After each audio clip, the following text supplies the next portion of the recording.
तदेव व्यभिचरितत्व, इसी का नाम व्यभिचरितत्व है। न्याय बोधनी में चल रहा है पृष्ठ 79 में, जहां कल रुके थे। यदि धूम में आर्यन संयोग का व्याप्यत्व ग्रहण हो गया, इसका मतलब वन्नी में अव्यापकत्व, वन्नी का अव्यापकत्व आर्यन संयोग में ग्रहण हो जाता है। अतः वन्नी में क्या हो गया, उसके अव्याप्यत्व आ गया। ये तो था ना, कल आपने देखा था यत्र यत्र धूमः तत्र तत्र आर्द्रेन्द्र संयोगः, और यत्र यत्र वन्य भावः वन्निः, यत्र यत्र वन्निः तत्र तत्र आर्द्रेन्द्र संयोग का अभाव है। ये था। इसलिए यदि धूम में व्याप्यत्व पकड़ा किसका, आर्द्र संयोग का, और वन्नी का अव्यापकत्व आ गया है आर्द्र संयोग में, अभाव को छोड़ दे। अतएव आर्द्र संयोग का अव्याप्य है वन्नी। ये तो सिद्ध हुआ ना, कल यहां तक हुआ था कि नहीं हुआ था। यत्र धूम तत्र आर्द्र संयोग सर्वत्र मिल रहा है, मानस पर्वत सर्वत्र मिल जाता है। अतएव वह धूम व्याप्य है, उसका व्यापकत्व आ गया आर्द्र संयोग में। लेकिन यत्र यत्र वन्नी तत्र आर्द्र संयोग नहीं हो सकता, क्योंकि अयोगोलक में वे विचार है। अयोगोलक में वन्नी है किंतु आर्द्र संयोग नहीं है।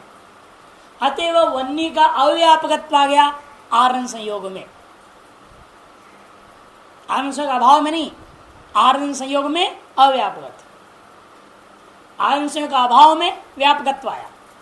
वन्नी जहां जहां है वहां पर आर्द्र संयोग का अभाव है। ये चीज आपको कहां मिल रहा है, हृद में। अतएव वन्नी की व्यापकत्व किसमें, आर्द्र संयोग के अभाव में। तो अव्यापकत्व किसमें आएगा, आर्द्र संयोग में। तादृश अव्यापकत्व वाला आर्द्र संयोग की अव्याप्यता आ गया वन्नी में, क्योंकि आर्द्र संयोग के अभाव का व्याप्य है वन्नी, अर्थात आर्द्र संयोग का अव्याप्य हो गया, या नहीं। इसी का नाम व्यभिचरितत्व है, तदेव व्यभिचरितत्वम। इसी पर टिप्पण था, यत् साधने यद उपाधि व्यभिचारो, यत् साधने यद उपाधि व्यभिचारो। कौन साधन है, वन्नी रूपी साधन में आर्यन संयोग क्या हुआ, व्यभिचर्य हो गया ना।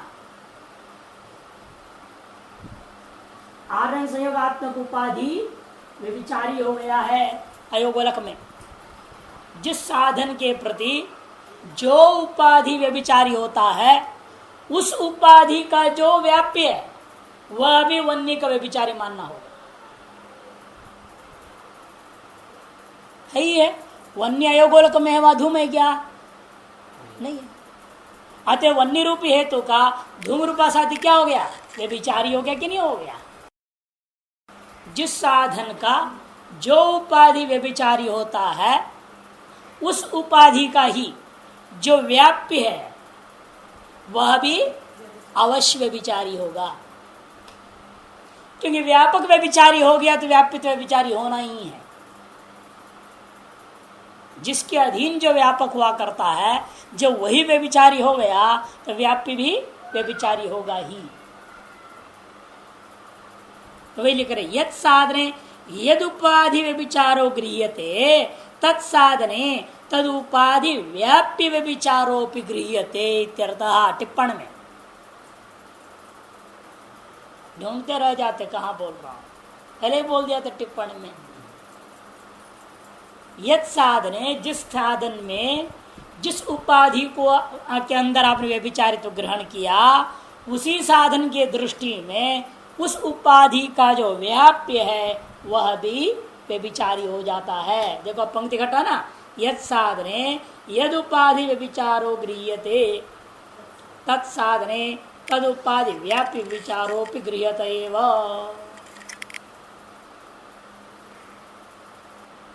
तदेव व्यभिचरितत्वम, इसी का नाम व्याप्य का व्यभिचरितत्व। उपाधि का व्यभिचार होने से उपाधि का जो व्याप्य है वह भी व्यभिचारी हो गया। ऐसा हेतु है जिस उपाधि का, ऐसा हेतु जो उपाधि से विशिष्ट हो, उस हेतु का नाम व्याप्यत्वा सिद्ध।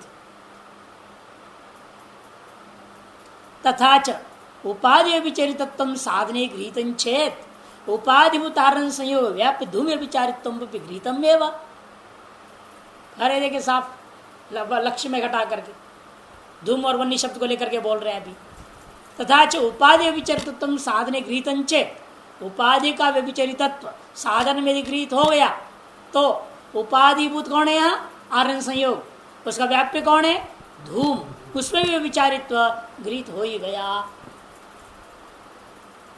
अनुमान प्रकारश्च पूर्वानुमान हेतु पक्षीकृत्य वन्निर्धूम व्यभिचारी धूम व्यापक संयोग व्यभिचारित्वा। इससे एक और अनुमान भी आप कर सकते हैं। कैसे अनुमान बनेगा इससे? व्यभिचारी अनुमान, व्यभिचारित्व को सिद्ध करने वाला अनुमान।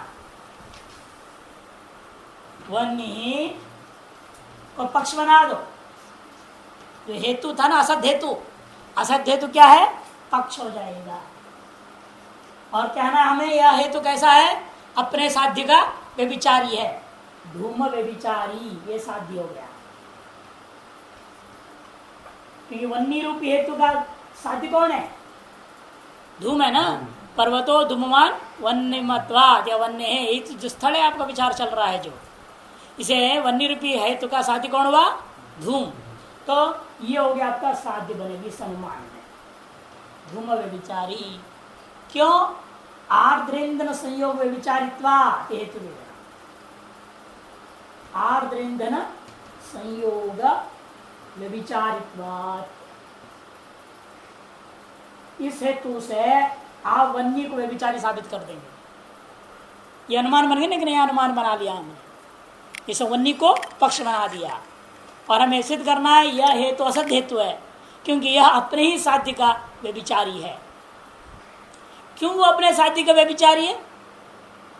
क्योंकि वह उस साध्य का, कौन है साध्य? धूम, उसका व्यापक जो अर्ध संयोग है उसका व्यभिचारी होने से। ध्यान में आएगा ना। वन्नी रूपा है तो व्यभिचारी है, स्वसाध्य व्यभिचारी है। यह हमेशा सोपाधिक स्थल में ऐसा अनुमान बनाया जाता है। जिस हेतु का व्याप्यत्व सिद्ध करना चाहते हो उस हेतु को क्या करना? पक्ष बना देना। और क्या है ना, ये जो हेतु है कैसा है? वो अपने ही साध्य का व्यभिचारी है। क्यों? क्योंकि वह उपाधि का व्यभिचारी होने से उपाधि को हेतु में बना दिया, उपाधि व्यभिचारित्वात्। इसे सामान्य रूप में बनाना चाहोगे तो पक्ष क्या होगा? हमेशा व्याप्यत्वा सिद्ध हेतु, व्याप्यत्वा सिद्ध हेतु को पक्ष बनाना, ये हमेशा पक्ष हो जाएगा। और स्वसाध्य व्यभिचारी, ये हमेशा पक्ष होगा, साध्य होगा। स्व साध्य व्यभिचारी, ये साध्य कोटि में आ जाएगा। और हेतु क्या बनेगा? उपाधि व्यभिचारित्वात्। ये सामान्य अनुमान आपको सर्वत्र उपाय श्रवण के लिए हमने बना दिया। जहां कोई भी उपाधि होगा वह उसको लेकर के ऐसा अनुमान बना सकते हैं। इससे क्या हुआ? वन्नी साध्य व्यभिचारी साबित हो गया। अनुमान प्रकार से पूर्वानुमान हेतु पक्षीकृत्य। अनुमान के प्रकार कैसा है? पूर्वानुमान कौन सा था? पर्वतो धूमवान वन्य। उस अनुमान का कौन है हेतु? वन्नी। उसको पक्षीकृत्य, उसको पक्ष बना देना है। समझ में आया ना? पंक्ति भी देखते जाना साथ साथ। अनुमान का प्रकार ऐसे बना कि पूर्वानुमान में जो हेतु था उस हेतु को पक्ष बना लिया गया, वन्नी ही। साध्य क्या बनाया आपने? उसी हेतु का जो साध्य का व्यभिचारी जो कह दिया, धूम व्यभिचारी। क्यों? धूम व्यापक आर्धन संयोग व्यभिचारित्वा। धूम का व्यापक आर्द्रन संयोग का व्यभिचारी होने से। दृष्टांत क्या? घटत्वादिवत। घटत्वादिवत, घटत्व भी ऐसा ही है। धूम का व्यापक आर्द्रन संयोग का व्यभिचारी है वो। तो घटत्व कहाँ रहता है? हाँ? घट में वहां आर्द्रन संयोग रहेगा? जरूरी है क्या रहना वहां? घट में गीली लकड़ी का संयोग नहीं है। अतएव घटत्व जहां रह रहा है वहां पर आर्द्रन संयोग का व्यभिचार मिल रहा है। अतएव आर्द्रन संयोग कैसा है? घटत्व का व्यभिचारी है। घटत्व का व्यभिचारी हो गया। स्वादि घटत्वाधिकरण में वो नहीं रहा। जैसे वन्यधिकरण योग गोलक में आर्द्रन संयोग नहीं है, अतः वन्य का व्यभिचारी हुआ कि नहीं हुआ? वो उसी प्रकार घटत्वाधिकरण घट में आर्द्रन संयोग न होने से घटत्व को व्यभिचारी हो गया। ये नहीं, इस तरह से आप घटाना है। यो यत साध्य व्यापक व्यभिचारी, यो यत साध्य व्यापक व्यभिचारी स सर्वोपि तत्साध्य व्यभिचारी। तो नियम है जो वस्तु जिस साध्य के व्यापक, क्योंकि आर्द्रन संयोग क्या है? हमेशा साध्य धूम का व्यापक है। इसलिए मैं लिख भी सकते धूम व्यापक आर्द्रन संयोग। यहां भी जोड़ सकते हैं साध्य व्यापक उपाधि। उपाधि का लक्षण ही है साध्य व्यापकत्व सती साधन अव्यापकत्व, ये तो उपाधि का लक्षण है। इसलिए उपाधि में साध्य व्यापक उपाधि का है, कोई दोष नहीं। इसलिए सामान्य व्याप्ति बना रहा है यो यत साध्य व्यापक व्यभिचारी। जो माने जो शब्द क्या लेना? आर्द्रन संयोग। वो कैसा है? नहीं रुक जा क्या ले रहे हैं ये? व्याप्ति घटा रहे तत्व बोल दिया ना आगे, वो तत्व नहीं था लिखना आप। सर्वोपि के बाद में क्या है पुस्तक में? यो यत साध्य व्यापक व्यभिचारी स तत्साध्य व्यभिचारी। स सर्वोपि तत्साध्य व्यभिचारी, वह तत्व होना चाहिए। यहाँ यो शब्द से इसलिए क्या लेना? वन्नी। यो शब्द से क्या लेना है? वन्नी। और यत साध्य, जो साध्य कौन है? धूम। यहां यत शब्द से क्या लेना? आर्द्रन संयोग। वो कैसा है? साध्य का व्यापक है नहीं, जो कि साध्य का व्यापक है। कौन? आर्द्रन संयोग। हमेशा इसलिए वन्नी कैसा है? यो माने वन्नी यत साध्य व्यापक व्यभिचारी, जो कि साध्य धूम का व्यापक आर्द्रन संयोग का व्यभिचारी है। स सर्वोपि, वह वन्य सब के सब कैसा होगा? तत्साध्य व्यभिचारी, उस धूम का व्यभिचारी जरूर होगा। व्याप्ति घट गया ना। यो वन्नी, यो शब्द से यो और स शब्द से वन्नी लेना। यह माने वन्नी यत साध्य व्यापक व्यभिचारी, जो साध्य कौन है? धूम। धूम का व्यापक कौन है? आर्द्रन संयोग, उसका व्यभिचारी है। अतएव स सर्वोपि वन्नी, कैसा है वो? साध्य व्यभिचारी, धूम का व्यभिचारी हो जाएगा।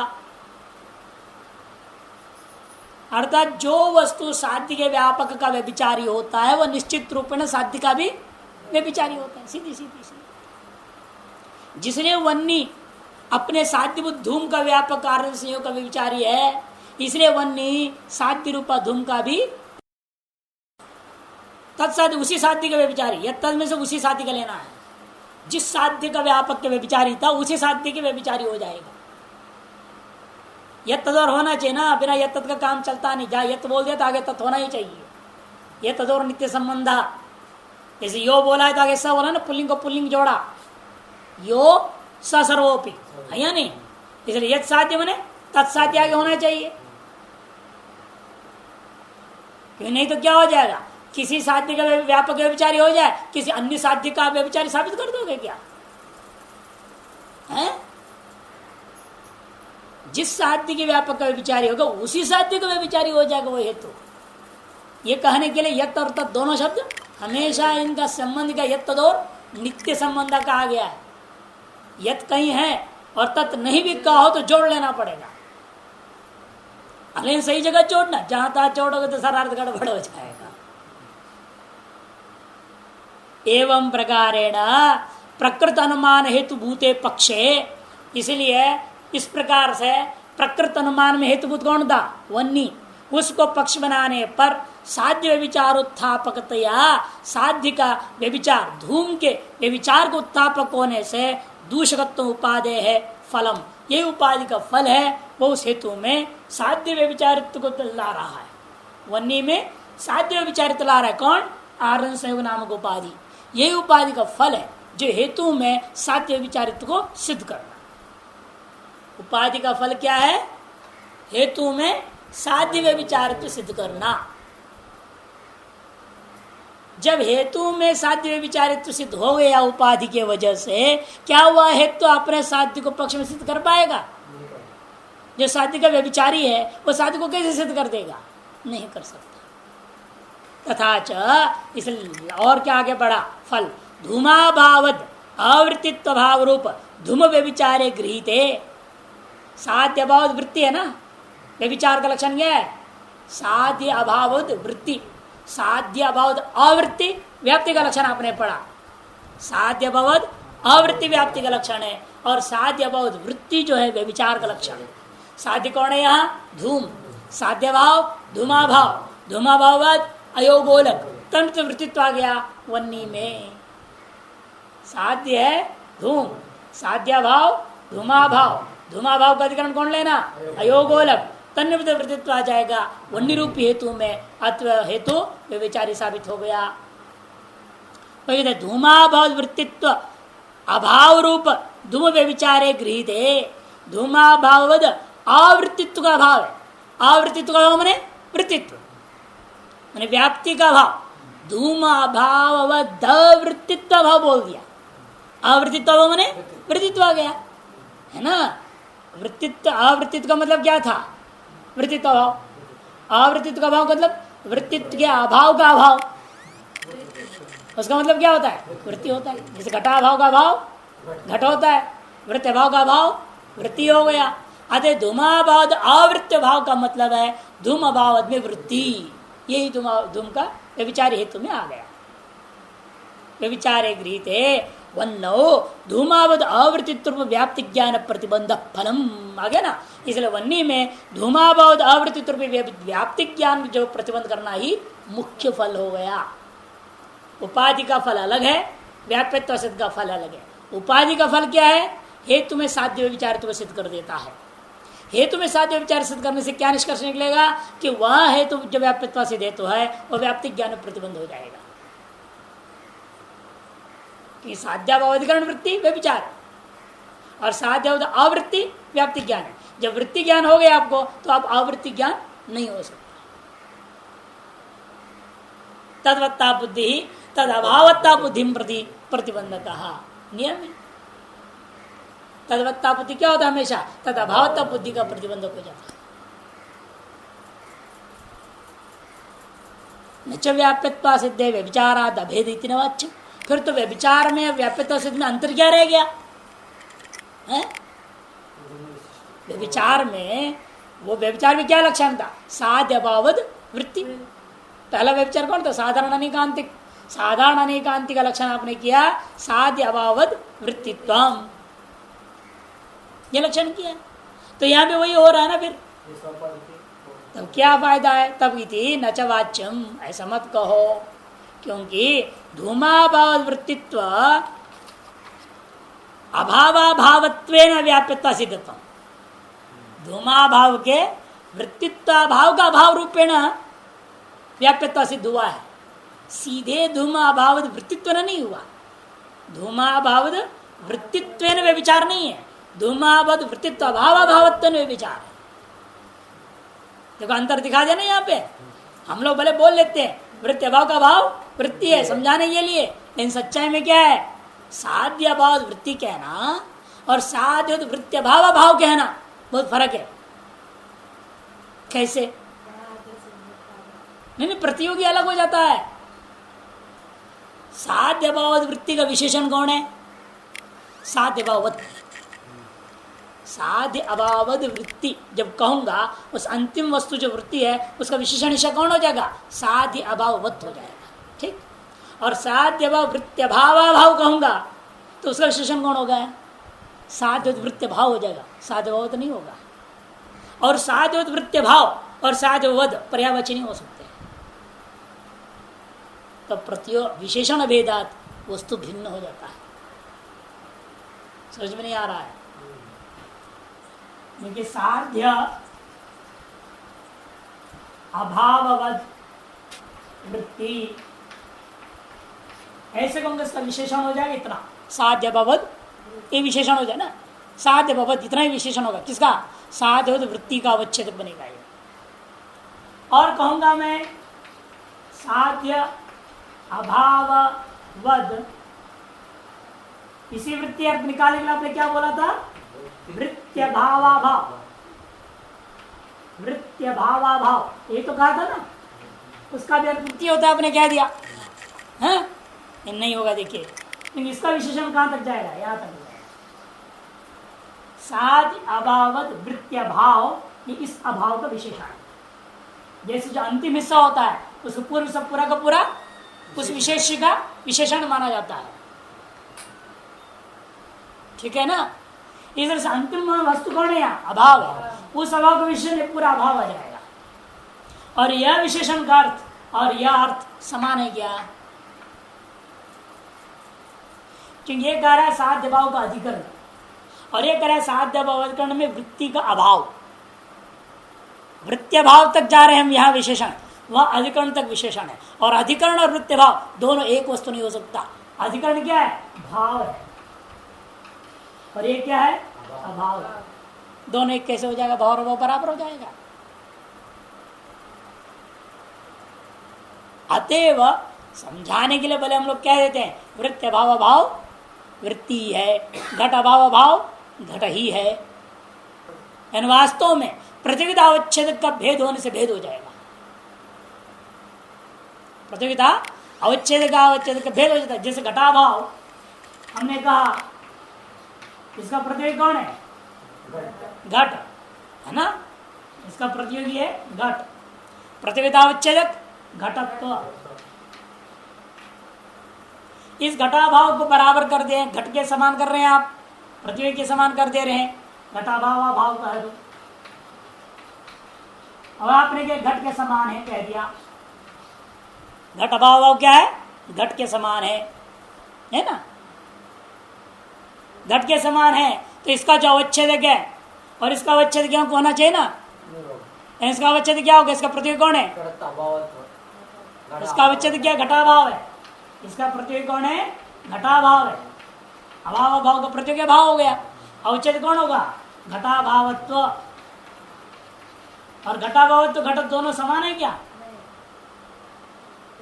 जब प्रतियोगिता अवच्छेद भिन्न हो रहे हैं, आप घटाभाव भाव को घट के समान कैसे कह देते हो? नहीं हो सकता। इसलिए इनका कहना है कि अवच्छेदक में जब घुसोगे तब फर्क दिखाई देता है। भले बोलने के लिए सामान्य रूप में यह लगता है कि भाई बौद्धों का खंडन इसी आधार पर होता है ना, अगौर नास्ति का अर्थ हो गौ कह दिया उन्होंने। दो अभाव ले ना, गौ नहीं है ऐसा ना कहो, इसका मतलब क्या है? गौ है, यह तो ले लिया। लेकिन खंडन क्यों हुआ? प्रतियोगिता अवच्छेद भिन्न हो जाता है। एक में अभाव अवच्छेदक, एक में भाव अवच्छेदक है। दोनों समान कैसे हो सकते हैं? अभाव और भाव को समान कर दोगे, ऐसे कैसे हो जाएगा? इसीलिए कहा गया कि भले आप कह दीजिएगा कि यहाँ व्यभिचार व्यभिचार बार बार बोल रहे व्याप्यता सिद्ध में, उसके बावजूद भी ये साधारण अनेक के समान नहीं होगा। क्योंकि साधारण अनेकांतिकत में क्या था? साध्य भाव वृत्ति था। ये क्या है? साधारण अनेकांतिक व्यभिचार दोष था, पहला वाला हेत्वाभास। और यहां पर क्या है? साध्य भाव वृत्त्य भाव भाव है। ये व्याप्यता सिद्ध का स्थल है।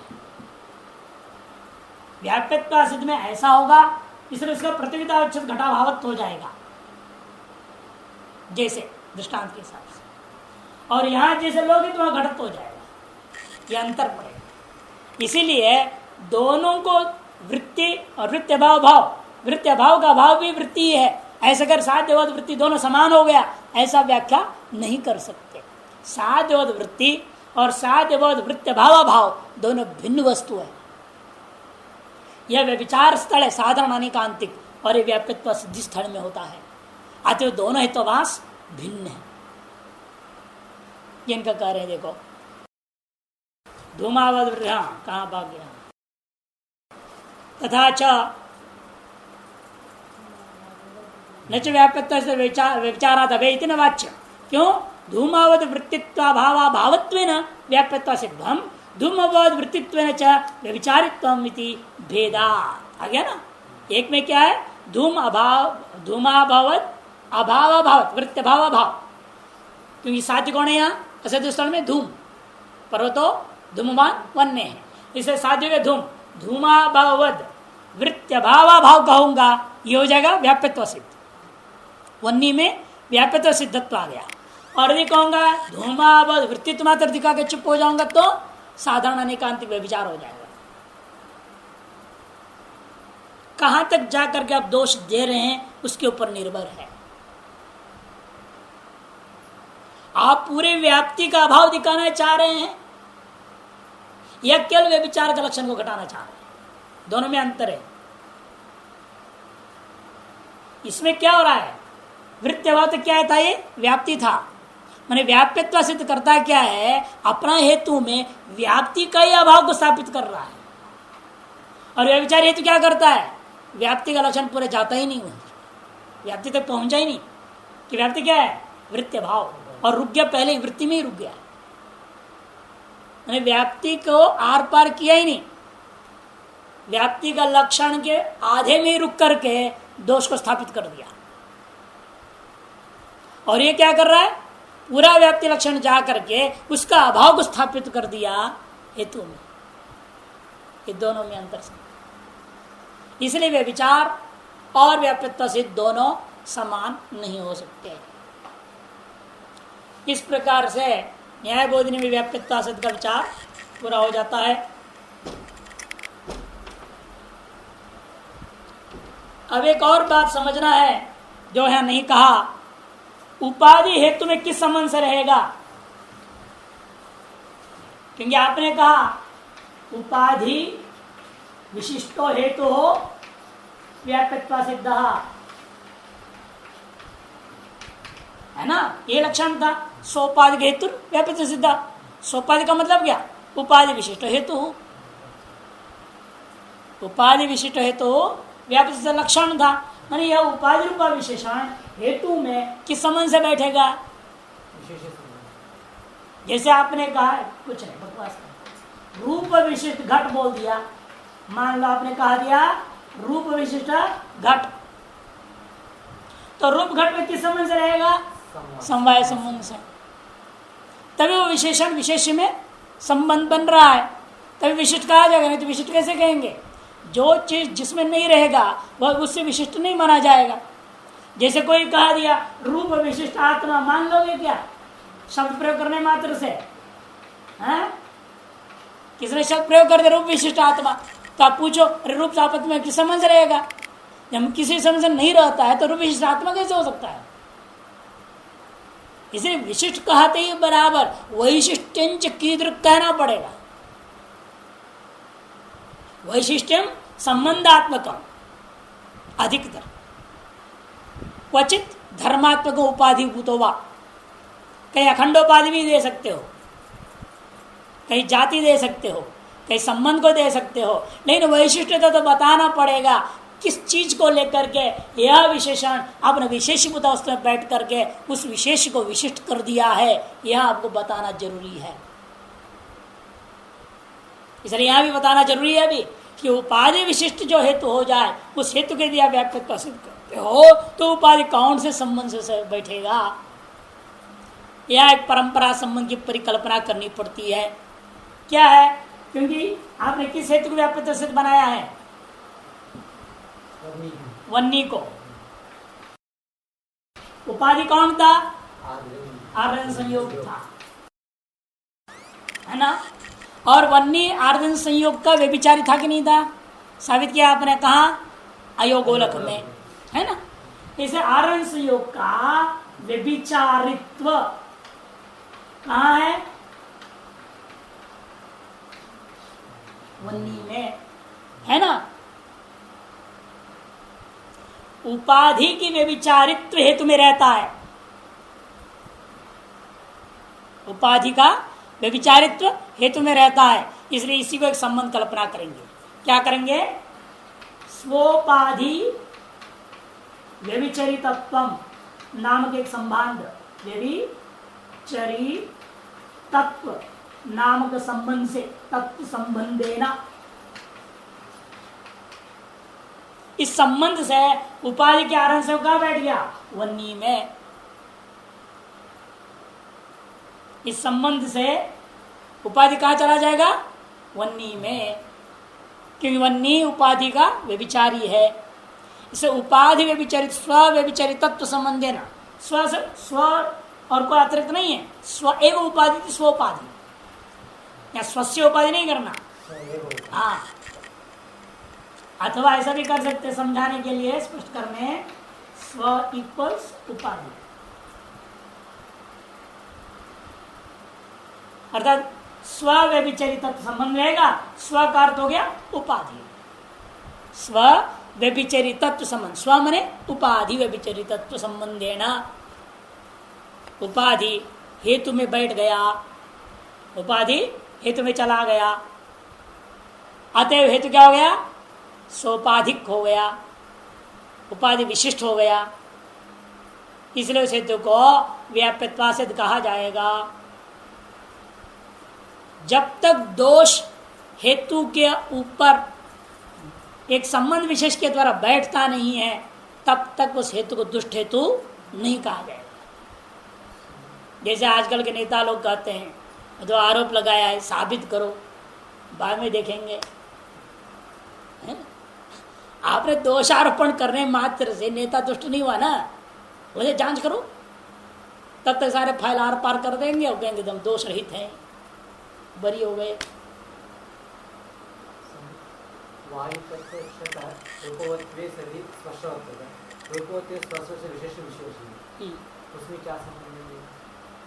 वहां क्या सामानाधिकरण संबंध, और क्या? वो तो पहले ही वही लक्षण में आ चुका है, रूप का लक्षण में। रूपाभाव किस संबंध में? सा रूप रहितत्व सती स्पर्शोत्तम आपने लक्षण बनाया है या नहीं? वायु का लक्षण वहीं पर विचार आया है। रूप रहितत्व स्पर्श पर किस संबंध से रहेगा? रूप रहितत्व को कहां पर देख रहे हो? रूप रहितत्व कहां है? वायु में। स्पर्शोत्व कहां है? दोनों समानाधिकरण हुए कि नहीं हुए? हैं? हुआ ना समानाधिकरण। इसे रूप रहित स्पर्श में किस संबंध से आएगा? सामानाधिकरण संबंध से। एक दो जब वस्तु समानाधिकरण हो जाता है, एक अधिकरण वायु है, इस वायु में रूप रहित तत्व भी है, स्पर्श भी है, इसलिए इन दोनों का नाम क्या हो गया? समानाधिकरण। और यह इसके खोपड़ी पर, वह इसके खोपड़ी पर किस समझ से बैठेगा? सामानाधिकरण्य। रूप रहित तो रूपत्व कहो, वो तो भी समानाधिकरण तो ले रहे हो, क्यों नहीं होगा? जो भ्रांति स्थल में व्यक्ति को भ्रांति हो गया, वायु में रूप है, तभी तो असत्यत्व है। वो सामानाधिकरण समझ से पूर्व पक्ष में बिठाया है, उसको असत्य सिद्ध करो। लेकिन संबंध तो रहेगा सामानाधिकरण संबंधी। उस व्यक्ति ने जो देखा है, वायु में क्या देखा? रूप को देखा और स्पर्श को देखा, इसलिए बना दिया रूपवत्व सति स्पर्शवत्तम, ये तो बनाया। वायु प्रत्यक्ष रूपवत्व सति स्पर्शवत्तम, गलत कहा है? वो अपने हिसाब से सामानाधिकरण संबंध से रूप को बिठाया स्पर्श में, रूपवत्व को बिठाया स्पर्शवत्व में, और तार स्पर्शवत्व आ गया वायु में, कोई दोष नहीं। तो उसके लिए आप कहेंगे कि नहीं भाई, वायु में वास्तव में रूप होता ही नहीं। विशेषणाभाव प्रयुक्त विशिष्टाभाव रूपा क्या है? स्वरूपा सिद्ध है या नहीं?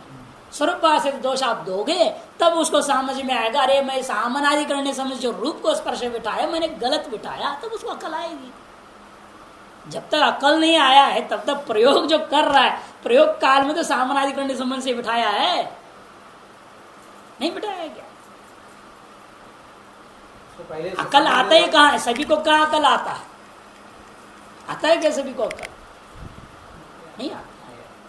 वो जो था ना, क्या वो रामदास की कहानी, कौन कहानी है?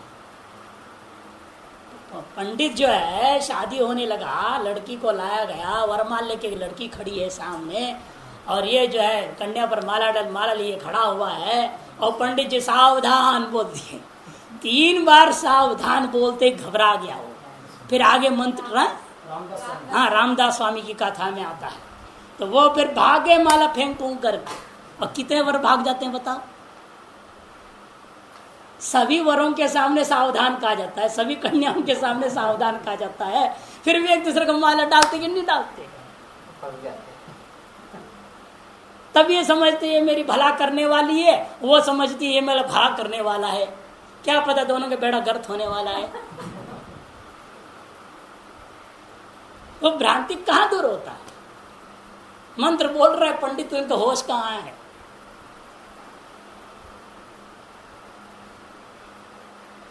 बड़ा विचित्र संसार है। वो 7 फेरी फेर देते हैं, उन्हें पता ही नहीं इसका अर्थ क्या है। हर एक बार एक एक मंत्र बोलता है, एक एक प्रतिज्ञा कराता है, 7 कसम खवाता है वो पंडित। उनको पता ही नहीं क्या है कसम। जितने शादी कर रहे पूछ लो उनसे, तुमने कसम कौन से क्या मालूम है तेरे को? तो पंडित मंत्र बोल दिया, कहानी खत्म हो गई। इसलिए सब अपने कसमों का बेईमान बन रहे कि नहीं बन रहे बाद में? सच्चाई तो यही है, सभी अपने कसम खा करके, झूठा कसम खाया उन्होंने, तो सब बेईमान पति पत्नी जितने हैं आज, तो कसम निभा नहीं रहे हैं एक भी। इसलिए ये सब चीजें भ्रांतिमय संसार है, भ्रांति से ही सब संबंधों को जोड़ लेते हैं दुनिया में। तो रूपवत को स्पर्श में बिठा दिया सामान्य गण समझ से, कौन सी आपत्ति हो गई? अब आपका कर्तव्य है कि भ्रम को दूर कीजिए ना, संबंध को हटाइए, बताइए संबंध से नहीं बैठ सकता है, ये समझाइए आप। वो तो असद हेतु करके बैठा हुआ है, अब उसको असद हेतु है करके समझाना आपका काम है ना।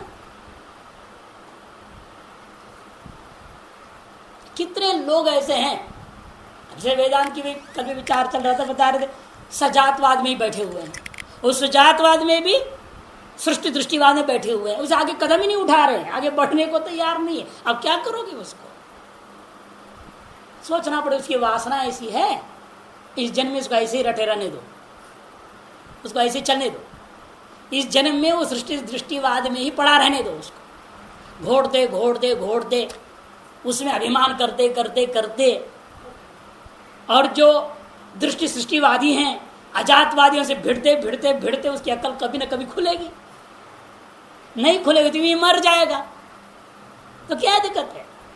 भगवान कहते कोई दिक्कत नहीं है, ददामि बुद्धि योगम, तब अगला जन फिर उसको वैसे चालू करता हूं, घबराने की जरूरत नहीं है। अजात तत्व पहुंचेगा नहीं जब तक उसको अनेकों जन्मों में रगड़ा देंगे भगवान, छोड़ेंगे नहीं उसको। इसलिए हमें क्या परेशानी, जो जहां है वही रहने दो। मान लेता है तो ठीक है भाई, तो आगे बढ़ेगा, नहीं मानता है तो जयराम जी खुश रहो, वही खुश रहो। अपना तो यही सिद्धांत, जो आते हमसे भिड़ते हैं तो कहते हैं, समझाने की कोशिश करता हूँ 2-4 बार, नहीं मानता है तो कहते वही रहेगा, फिर बोलना ही बंद कर देता हूँ। क्या बोलने के फायदा है? 1 बार 2 बार 3 बार कितने बार समझाओगे? फिर कहना पड़ता है ठीक है, तुम्हारी वासना, तुम्हारा संस्कार के अनुरूप तुम्हारा अक्ल वहीं लटका हुआ है, लटके रहने दो। जब वो खटका दूर होगा तो लटका हुआ हटक जाए, हटेगा नहीं कि आगे बढ़ेगा अपने आप। अब लटका क्यों? कुछ खटका अटका है ना वहां पे, नहीं है? हटेगा, जब हटेगा तो आगे बढ़ेगा। तो हमें क्या परेशानी है? हम अपने आनंद में रहने में कोई परेशानी है क्या? आप अपने आनंद में रहिए, वो अपने सजात आनंद में रह रहा है, आप अपने अजात आनंद में रहिए, क्या फर्क पड़ता है? इसे कोई भ्रांति में रह रहा है तो उसको आगे बढ़ाने के लिए प्रयास आप कर सकते हैं, या नहीं? दशमस्तमसी में है क्या? फिर दशमस्तमसी ये समझा रहे हैं, यही तो समझा रहा है। 10वां मारा रो रहे, 10वां मर गया, 10वां मर गया, 10वां मर गया। अपने से 9 को गिनता है। हर आदमी यही गलती है, 10 ने यही गलती कर दी। फिर आया कोई, लेकिन आप तो पुरुष, वो कहा तुम गिन रहे थे, हाँ मैं गिना, सबने गिना, हाँ सबने गिना, चलो तुम जो गिन रहे गिनो, तुम उन 9 को गिन लो, 10वां कहाँ है? बोला जब तू कौन है भाई? फिर ये तो 9 हो गए, तुम कौन हो? अरे हाँ मैं ही 10वां हूँ। समझ में आ गई? तो वैसे तुम ही ब्रह्म हो, छुट्टी हो गया। समझने वाली बात है। नवद्वारे पूरे देही, इसे 10वां से लिया। 9 द्वार के तरह जो निकलने वाला जो तुम नहीं हो। इन 9 द्वारों से निकलने वाला जो विशिष्ट पुरुष है, 9 द्वारों से निकलने वाला जो विशिष्ट पुरुष है, उनसे भिन्न अविशिष्ट सामान्य ब्रह्म तत्व तुम हो। इसलिए जान के 10मसी दृष्टांत है। 9 पुरुष गिन रहा बार बार हो, मैंने विशिष्ट में लटका हुआ है। उन विशिष्ट से भिन्न स्वयं को भूल जाता है। स्व भिन्न क्या है? विशिष्ट वस्तु होता है, उस विशिष्ट में लटका हुआ रहता है। तो हम लोग भी क्या है? विशिष्ट में लटके हुए हैं ना। हर विशिष्ट वस्तु में 9 द्वार से निकलते हैं, कोई ना कोई द्वार से निकल रहा है और निकल के वहीं ना कोई विषय में फंस जा रहा है।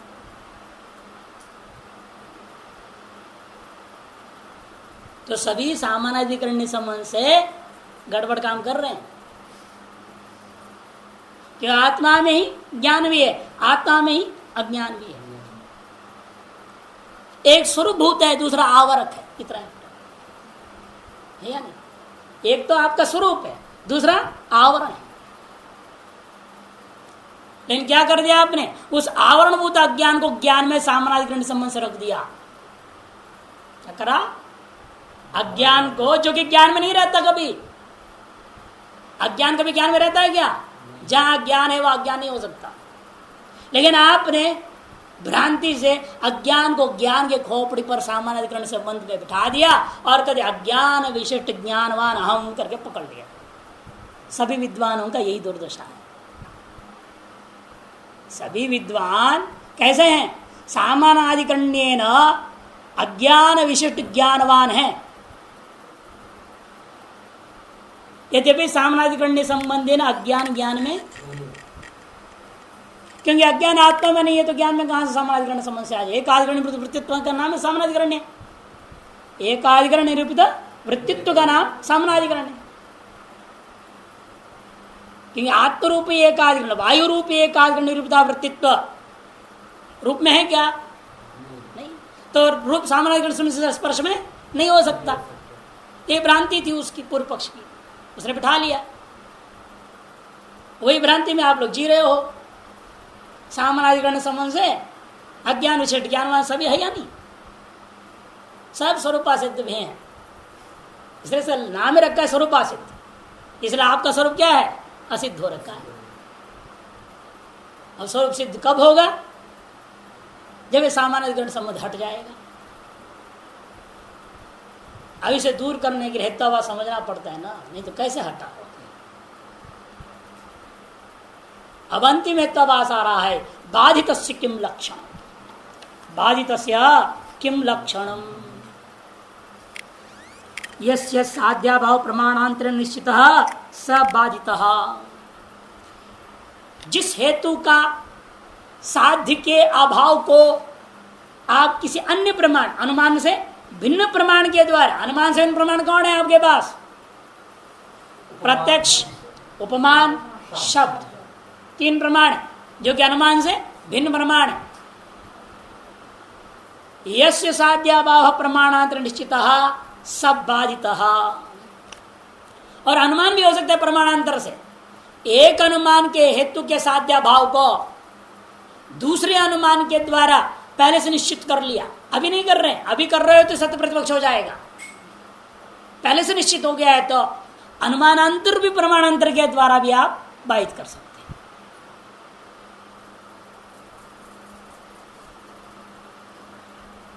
यथा देखिए दृष्टांत दे रहे हैं, कोई बनाया, अग्नि कैसा है? ठंडा है। वन्नी अनुष्ण, वन्नी ठंडा है। क्यों?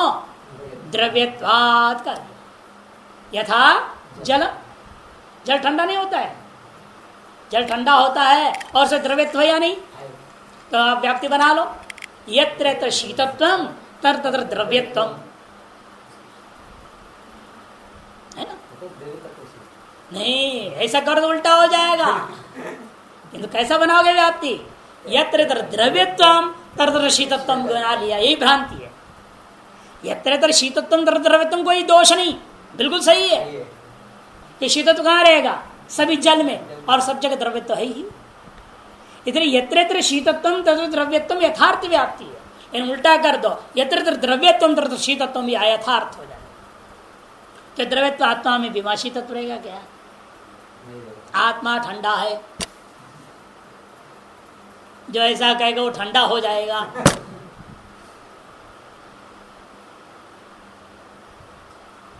ये तो उपनिषद में कहा, जो उसको असत कहता वो भी असत हो जाएगा, तैत्तिरीय उपनिषद में कहा।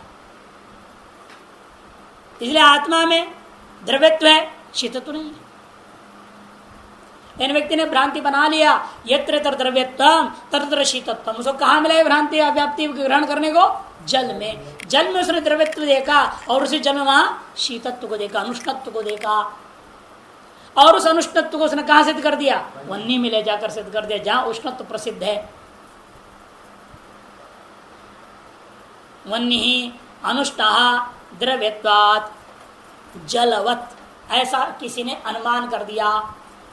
अत्र अनुष्णत्वं साध्यम, अनुष्णत्व क्या है? साध्य। तो साध्य भाव क्या हुआ? अनुष्णत्वा भाव। अनुष्णत्वा भाव का मतलब उष्णत्वम, तदभाव उष्णत्वम। स्पार्शन प्रत्यक्षेन गृह्यते, और वह उष्णत्व को आपने स्पार्शन प्रत्यक्ष से अनुभव कर लिया है। वन्नी में उष्णत्व स्पर्श के द्वारा सभी को अनुभव से दया नहीं, इसलिए प्रत्यक्ष प्रमाण के द्वारा यह अनुमान क्या हुआ? बाधित हो गया। जो वन्नी अनुष्ठ कह रहा है उसके अनुष्ठत्व के अभाव उष्णत्व को स्पर्श प्रत्यक्ष के द्वारा क्या हो गया? बाधित हो गया। ऐसा बाधित हो रहा है जो हेतु, उस हेतु का नाम बाधित हेतु। कौन हेतु? द्रव्यत्व हेतु इति बाधितत्वम। अच्छा, न्याय बोधनी यस्य मन हेतु, यस्य का अर्थ कर रहे हैं हेतु, साध्य भाव मैंने साध्य बाध। साध्य भाव का होने का मतलब, निश्चय होने का मतलब साध्य का ही बाध हो जाना। साध्य के अभाव का निश्चय हुआ का मतलब क्या? साध्य का बाध हो गया। प्रमाणांतर से किससे बाधित हुआ? प्रमाणांतरेण। प्रमाणांतरेण का मतलब प्रत्यक्षादि प्रमाणेन। प्रत्यक्ष उपमान शब्द क्वचित प्रसिद्ध अनुमानांतरेण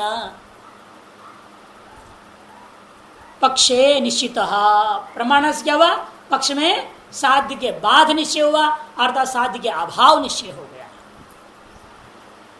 स ऐसा जिस हेतु का साध्य इस तरह से पक्ष में बाधित हो जाता है प्रत्यक्षादि प्रमाणांतर से, है उस हेतु को बाधित कहते हैं। तथा च प्रात्यक्षिक साध्य बाध निश्चय जाते, इस तरह से प्रत्यक्ष प्रमाण के द्वारा साध्य का बाध का निश्चय हो जाने पर साध्यानुमिति प्रतिबंध फलम। इस बाधित दोष से क्या होगा?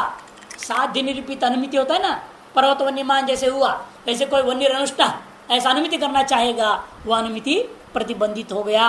किससे? वन्य रुष्ण इस प्रत्यक्ष ज्ञान से। वन्य रुष्ण या प्रत्यक्ष जो ज्ञान हुआ बाधक ज्ञान, इस ज्ञान के अंदर क्या हुआ? वन्य अनुष्ण यह होता हुआ अनुमिति रुक गया। बाधित साध्यकत्वाद बाधित हेतु, इस हेतु तो बाध नहीं हुआ, द्रव्य तो है ही है वन्य में, फिर हेतु का नाम क्यों बाधित कह रहे हो आप? कहते साध्य का बाधित होने से उस साध्य को सिद्ध करने चला हुआ हेतु को भी हम बाधित करके व्यवहार कर दे रहे हैं। वास्तव में प्रत्यक्ष प्रमाण से वन्य में बाधित क्या किया आपने? किसको बाधित किया? अनुष्ठत्व को बाधित किया, द्रवित्व को नहीं, ने साध्य को बाधित किया है। फिर हेतु का नाम क्यों पड़ा बाधित था? इसीलिए क्योंकि जो साध्य पक्ष में बाधित हो रहा है प्रत्यक्ष प्रमाण से, उस साध्य को अर्थात बाधित साध्य को सिद्ध करने का प्रयास जो हेतु करता है, उस हेतु का नाम भी बाधित करके व्यवहार हो जाता है। हेतुच्यते है। नीचे 1 नंबर टिप्पण कह रहे हैं, देखिए तथा च उष्टोवन्य बाध दोषस्य, इसने फिर बाध दोष के हेतु बिठाना पड़ेगा, वही संबंध से बिठाना पड़ेगा। स्व विषय ज्ञान विषय प्रकृति हेतुतावच्छेदकत्व संबंधेना बैठेगा ना। पहले आपने संबंध निश्चय किया था, दोष अपने हेतु में किस संबंध से बैठता है? स्व विषय ज्ञान विषय प्रकृति हेतुतावच्छेदक संबंधेना, हेतु दिया था। स्व विषय ज्ञान, उसका विषय जो हेतु, उसका अवच्छेद जहां रह जाए, तार्श अवच्छेदकत्व संबंधेना, दोष रूपी स्व हेतु में बैठ जाता है। उसको समझा रहा है। बाध दोषस्य एक ज्ञान विषयत्व संबंधेना द्रव्यत्व सत्वाद हेतुर्बाधितो भवति इत्यर्थः। इस हेतु क्या हो गया? बाधित हो गया। जैसे वर्तमान स्थल में क्या होगा, घटा के देखो, स्व हो गया बाध ज्ञान। बाध ज्ञान कौन है यहां पर?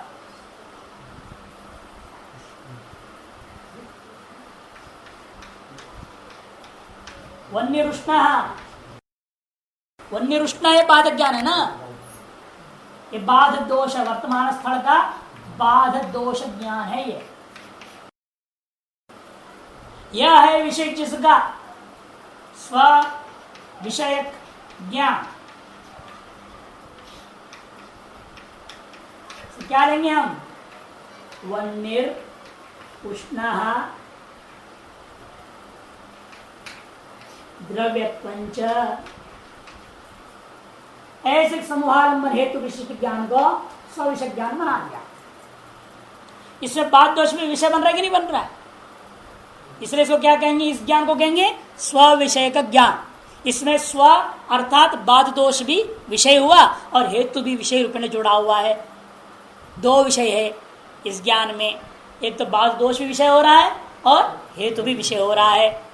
तो इस एतादृश ज्ञान स्व विषय ज्ञान का विषय, तस्य विषय प्रकृत हेतु कौन हुआ?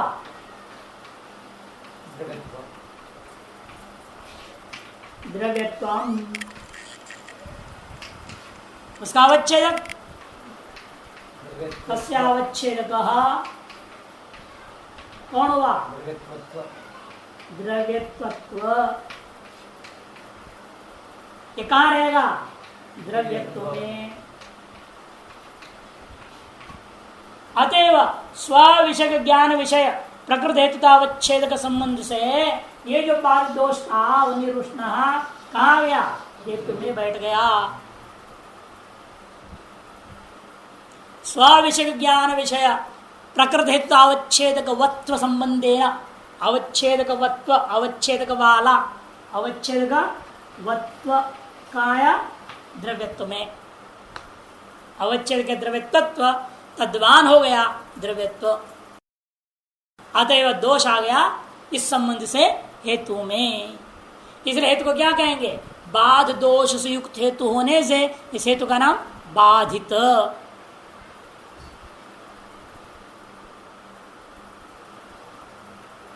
इस प्रकार पांच हेत्वाभास समाप्त हो गया और साथ साथ अनुमान खंड भी, अनुमान परिच्छेद भी पूरा हो गया।